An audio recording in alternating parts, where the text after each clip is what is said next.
Watching these futures, and they're essentially where they were. You saw a little bit of a pullback in the buying, but they're essentially where they were, a little bit higher in terms of the gains that we're seeing after this report. A 292-point gain on the Dow futures right now. John Hilsenrath, your first reaction to this? This is a blockbuster number in terms of the wage gains, much better than expected, and also 312,000 jobs added.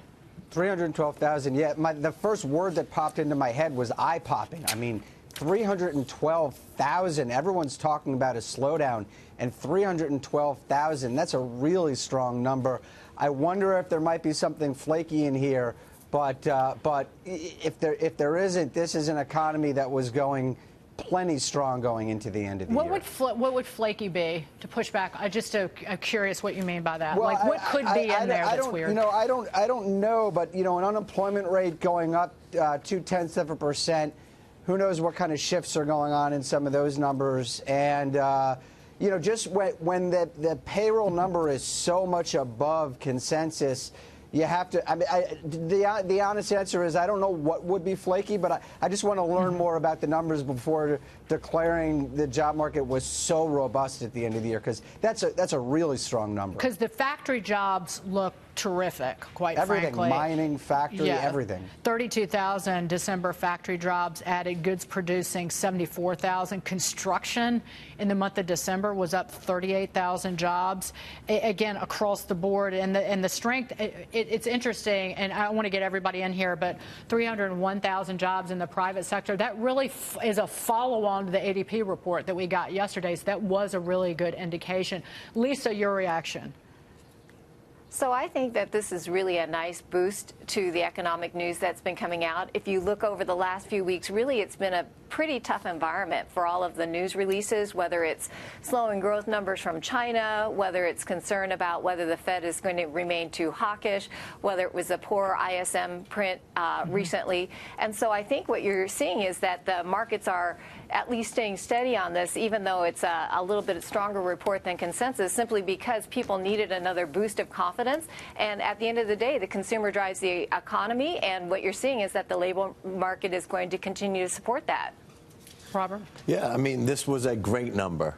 Like I said right before, I don't see a recession on the horizon, so I'd like to say I predicted that we may have a good number, but I didn't go totally bold there. This is a great number. Unfortunately, the headline news of 3.9% will also be viewed as not a great number. But the bottom line is private sector job gains, wage growth. This is the two bookends, wage growth and private sector job gains. Those are great numbers, and we should be applauding it.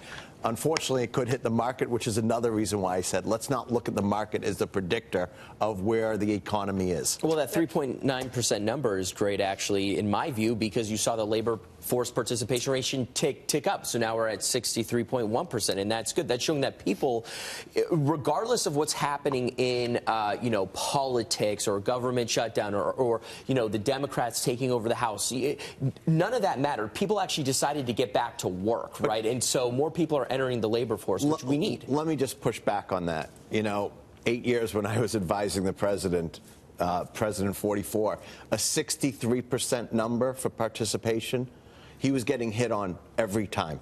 63% is not a great number for labor participation. No. Yes, it's where we used to be in the 70s. So we should not applaud that participation number, but we're glad it's moving. I agree. It's going in the right direction. No, I can tell you what I used to hit President Obama on, and with full acknowledgement of the economy coming out of this horrific financial downturn, it was the lack of wage growth in this country during that recovery period. And now we're back at 3.2%. And what I said, the two bookends, private sector job growth, wage growth, these are great numbers for those two bookends. This 3.2% wage growth will be the highest in at least a decade. Which is why I think I'd like to go back to John's point when we said in a way we should ignore what the Fed may do. But this is the number I believe they're looking at. This is the inflation number. Okay, we're already in a tight labor market. This is the inflation number that Deirdre was commenting before. So does this vindicate their Fed rate hike in December, this wages?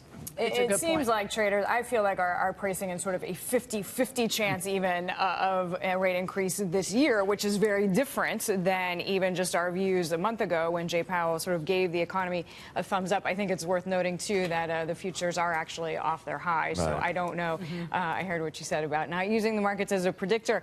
I think one interesting thing, too, since we're talking about this economy being, as it is, a consumer-driven economy, I do know from retailers as early as June and July, they were having to pay people more. They were like getting people in-house just so that when all of us went to stores or were online in December, we were serviced as we wanted to be serviced.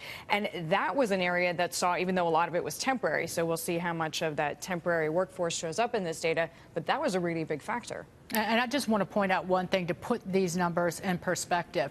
The average monthly job creation last month, and we're looking on the screen at where the job creation was. If you're worried about the impact of steel and aluminum tariffs on manufacturing in this country, well, there were 32,000 jobs added in manufacturing last month. That's been something I have voiced. But again, manufacturing strong even after that ISM report yesterday.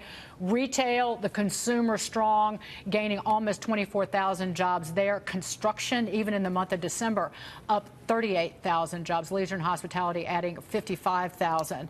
John, I want to bring you back in here, but what you were saying about the Federal Reserve, you were just saying the Fed's going to look at a lot of things, not just this number, number one. Yeah. But number two, what do you think the reaction would be to this unemployment rate going up as it did to 3.9%?